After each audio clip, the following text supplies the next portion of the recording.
वालेकुम students, chemistry का हमारा लेक्चर नंबर 8 है और आज का हमारा टॉपिक है आइसोमरिज्म। लिटरल मीनिंग आइसोमरिज्म का क्या होता है? Actually word iso mean same and जो वर्ड मर्ज है या मरिज्म है इसका मतलब होता है शेप। अब ऑर्गेनिक केमिस्ट्री के अंदर आइसोमर्ज या आइसोमरिज्म क्या होता है?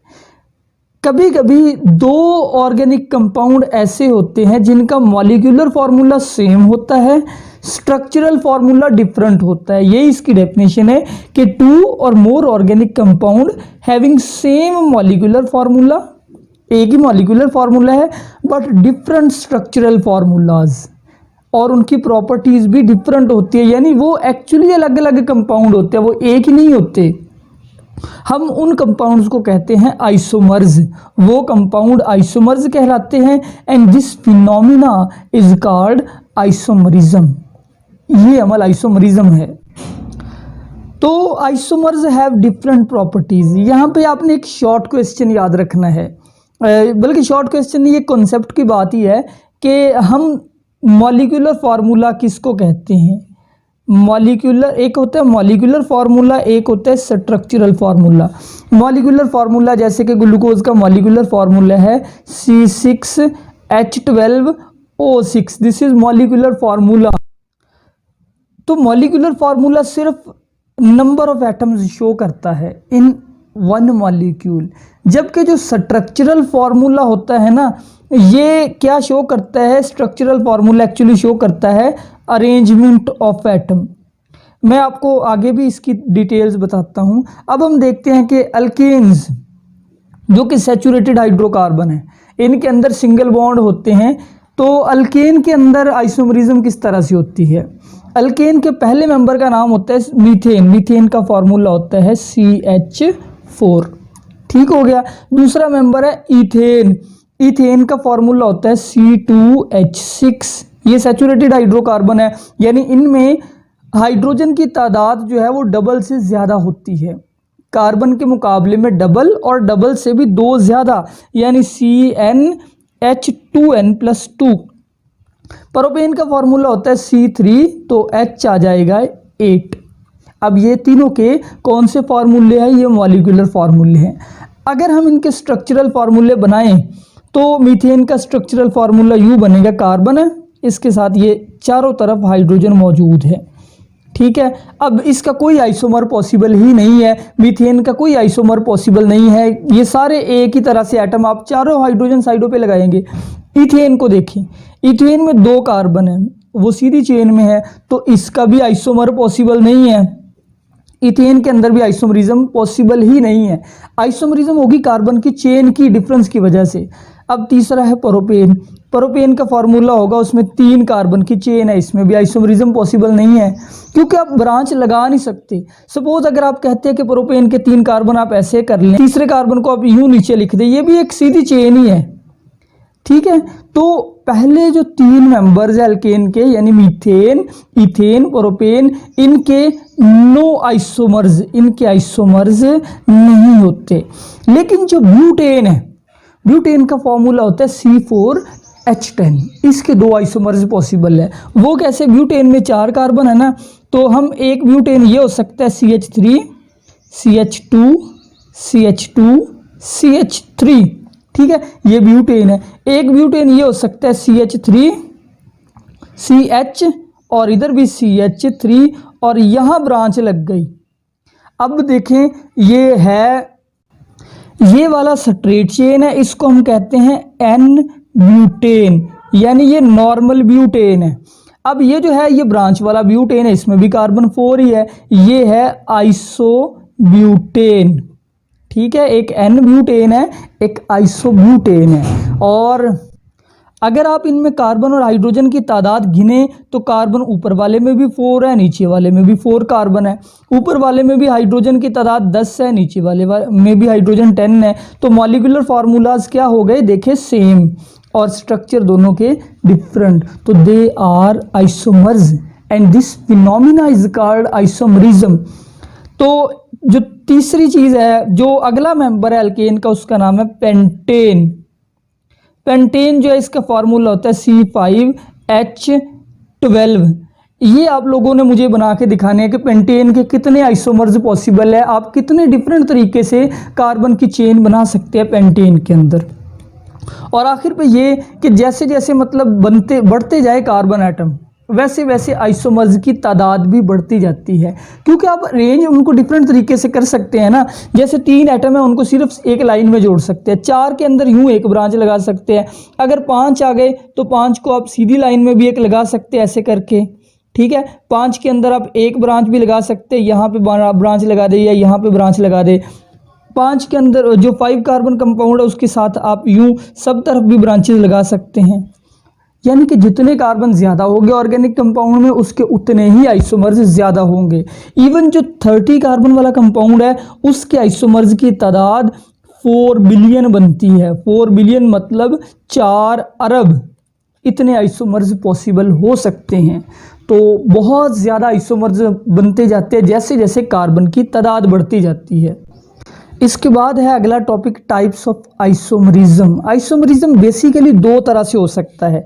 एक आइसोमरिज्म होता है स्ट्रक्चरल आइसोमरिज्म, दूसरा होता है सिस ट्रांस या इसी को कहते हैं जियोमेट्रिक आइसोमरिज्म। स्ट्रक्चरल आइसोमरिज्म की डेफिनेशन ये है कि difference of arrangement of atom with in molecule. एक मॉलिक्यूल के अंदर जब एटम्स की तरतीब यानी कि उनकी जो स्ट्रक्चर है वो डिफरेंट हो जाए फिर स्ट्रक्चरल आइसोमरिज्म बनता है। जैसे मैं आपको पीछे जो एग्जांपल दे रहा था वो असल में स्ट्रक्चरल आइसोमरिज्म ही था।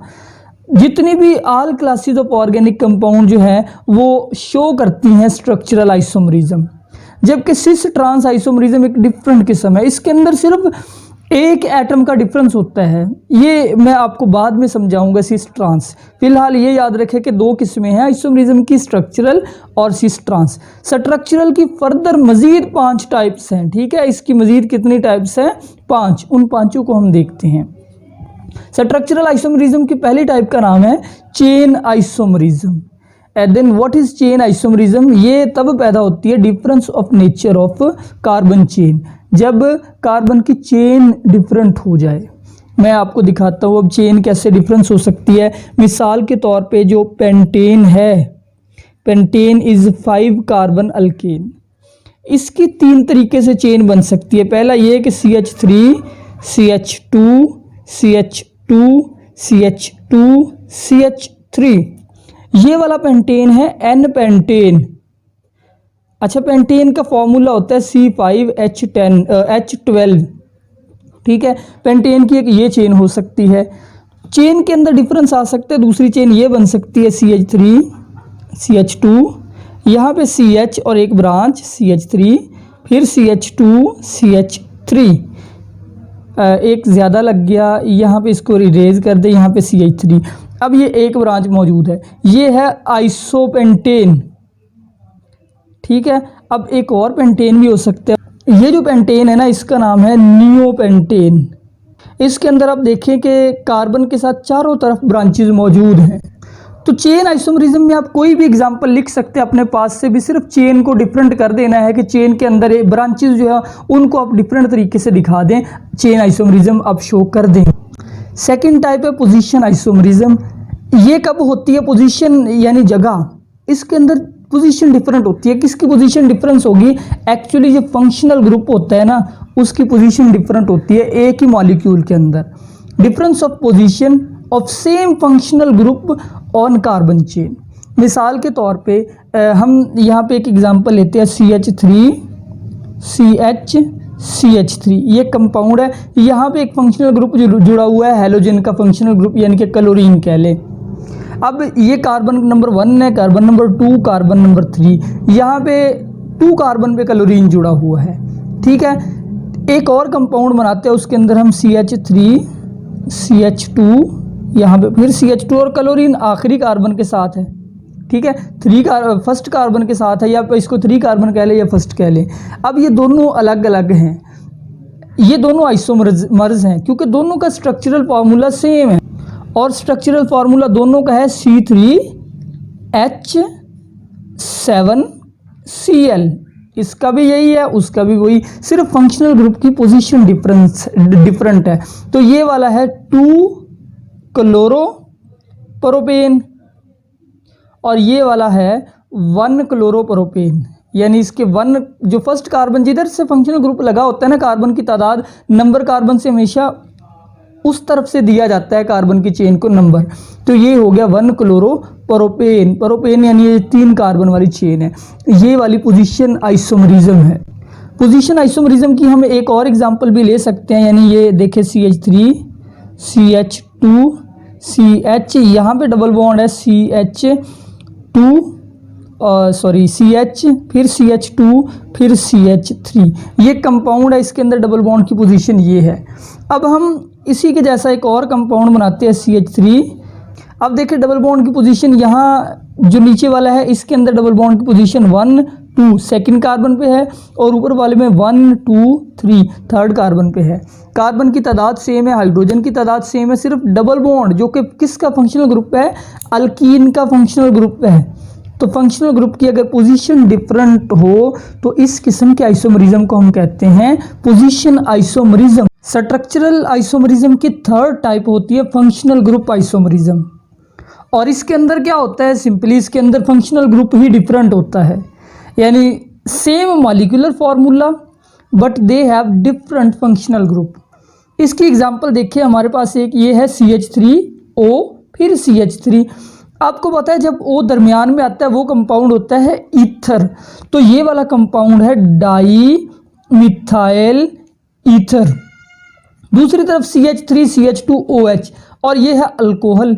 यानी फंक्शनल ग्रुप दोनों का देखिए, एक ईथर है, दूसरा जो है वो इथाइल अल्कोहल है। ठीक है, तो सेम फार्मूला तो सेम है मॉलिक्यूलर, यानी मॉलिक्यूलर फार्मूला दोनों का बन रहा है C2H6 और O, इधर भी C2H6O। एक और एग्जांपल मैंने अपने पास से लिखी है, ये 2 कंपाउंड है। देखिए ये वाला जो कंपाउंड है इसका ये फंक्शनल ग्रुप है और इसका फंक्शनल ग्रुप ये है। अब मॉलिक्यूलर फार्मूले दोनों के सेम है लेकिन फंक्शनल ग्रुप दोनों का डिफरेंट है। स्ट्रक्चर भी तो डिफरेंट है और फंक्शनल ग्रुप डिफरेंट है। ये वाला फंक्शनल ग्रुप एल्डिहाइड है और ये जब दरमियान के अंदर डबल बॉन्ड O आ जाए ये कीटोन है।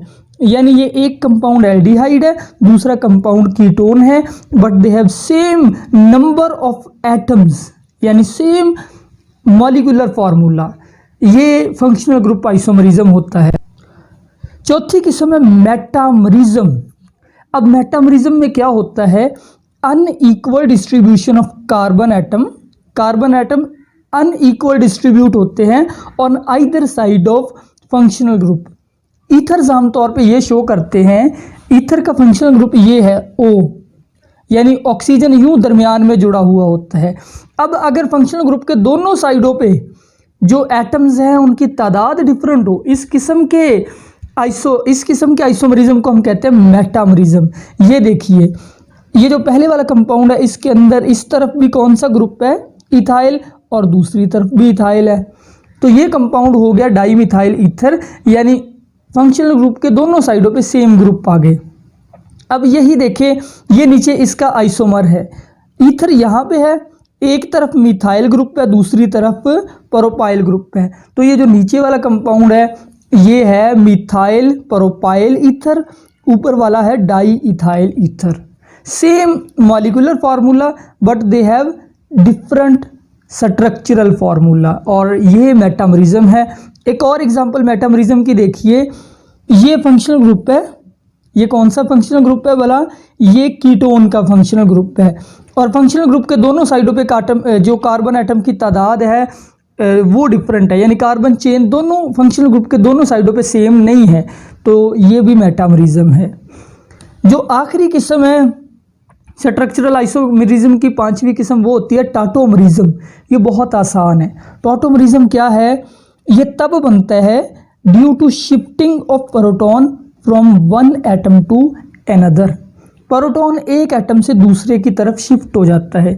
इसके लिए आप ये देखें, ये अमाइनो एसिड, अमाइनो एसिड आप लोगों ने पढ़ा था फर्स्ट ईयर में। अमाइनो एसिड का जनरल फार्मूला होता है, सेंटर में अल्फा कार्बन होता है, ये कार्बन हो गया, एक तरफ R ग्रुप है, एक तरफ सिर्फ H है, और एक तरफ ये ग्रुप है COOH, यानी कार्बोक्सिल ग्रुप, और चौथी साइड पे मौजूद है NH2 अमाइनो ग्रुप, और नाइट्रोजन के पास एक लॉन पेयर मौजूद होता है।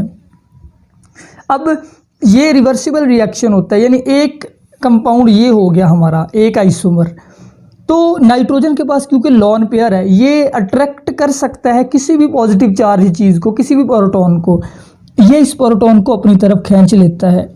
अब थोड़ी सी देर के बाद क्या होता है, थोड़ी सी देर के बाद ये जो प्रोटॉन यहाँ पे था COOH के साथ, प्रोटॉन से मुराद है H+ आइन, ये COOH से निकल के किधर आ गया, NH2 के साथ, यानी ये बन गया अब NH3 और वो रह गया सिर्फ COO नेगेटिव। अब ये जो दोनों है ना, ये टॉटोमर है और ये अमल टॉटोमरिज्म है। टॉटोमरिज्म कैसे बना, शिफ्टिंग ऑफ प्रोटॉन। और याद रखिए कि टॉटोमर हमेशा जो बनते हैं ये रिवर्सिबल होते हैं, यानी ये दोबारा से रीअरेंज होके वापस ये रिएक्शन बैक डायरेक्शन में भी जा सकता है। तो आज का लेक्चर बस यहीं तक था। आज हम लोगों ने जो कुछ पढ़ा मैं एक बार आपको वो दोबारा बता दूं। आज के लेक्चर में एक तो हमने आइसोमरिज्म पढ़ा कि क्या होता है जब कोई मॉलिक्यूल, जब दो या दो से ज़्यादा मॉलिक्यूल सेम मॉलिक्यूलर फार्मूला रखें बट उनका स्ट्रक्चरल फार्मूला डिफरेंट हो। हमने ये पढ़ा कि आइसोमरिज्म दो तरीके का हो सकता है, स्ट्रक्चरल आइसोमरिज्म जिसके अंदर स्ट्रक्चर में डिफरेंस होता है, और सिस ट्रांस आइसोमरिज्म। फिर हमने स्ट्रक्चरल आइसोमरिज्म की 5 किस्में पढ़ी। पहली चेन आइसोमरिज्म, इसके अंदर कार्बन की चेन डिफरेंट होती है, कभी स्ट्रेट चेन हो सकती है या ब्रांच चेन। फिर पोजीशन आइसोमरिज्म पढ़ा। पोजीशन आइसोमरिज्म के अंदर एक्चुअली फंक्शनल ग्रुप की पोजीशन डिफरेंट होती है किसी सेम मॉलिक्यूल के ऊपर। फिर हमने फंक्शनल ग्रुप आइसोमरिज्म पढ़ा, इसके अंदर फंक्शनल ग्रुप ही डिफरेंट होता है। इन दोनों में मेन फर्क याद रखें कि पोजीशन आइसोमरिज्म में पोजीशन डिफरेंट होती है सेम फंक्शनल ग्रुप की, फंक्शनल ग्रुप सेम है उसकी पोजीशन डिफरेंट, और फंक्शनल ग्रुप आइसोमरिज्म में फंक्शनल ग्रुप ही डिफरेंट होता है। फिर हमने मेटामरिज्म पढ़ा। मेटामरिज्म के अंदर ये होता है कि जो फंक्शनल ग्रुप होता है उसके दोनों साइडों पे कार्बन की चेन डिफरेंट होती है। और टॉटोमरिज्म जो है या ये आखिरी किस्म होती है, इसके अंदर प्रोटॉन की शिफ्टिंग हो जाती है। एक एटम से जब प्रोटॉन निकल के दूसरे एटम या दूसरे ग्रुप के साथ जाके अटैच हो जाए तो वो जो डिफरेंट दो स्ट्रक्चर बन जाते हैं वो टॉटोमर कहलाते हैं। आज का लेक्चर यहीं तक था। अल्लाह हाफिज़।